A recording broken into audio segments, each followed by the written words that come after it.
আসসালামু আলাইকুম।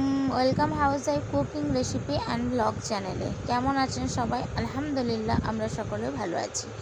আজ আমি আপনাদের সাথে শেয়ার করব তালের গুলগুল্লা। এই বর্ষার সময় তালের সিজন তো সবাই জানেন। তো এই সিজনে নানান ধরনের তালের পিঠা গুলগুল্লা হয়। তো আজ আমি আপনাদের সাথে নারকেল দিয়ে তালের গুলগুল্লা রেসিপিটি, সুজি দিয়ে, চালের গুঁড়ো ছাড়াই সুজি দিয়ে তালের গুলগুল্লা রেসিপিটি শেয়ার করব। খুবই মজাদার একটি রেসিপি, ছোট বড় সবাই পছন্দ করবে আর আশা করি সবাই এটা জানেনও।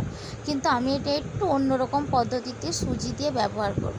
কিভাবে আমি বানাচ্ছি তালের গুলগুল্লা দেখতে হলে পুরো ভিডিওটা অবশ্যই দেখবেন। ভালো লাগলে একটা লাইক করবেন, কমেন্ট করবেন, শেয়ার করবেন।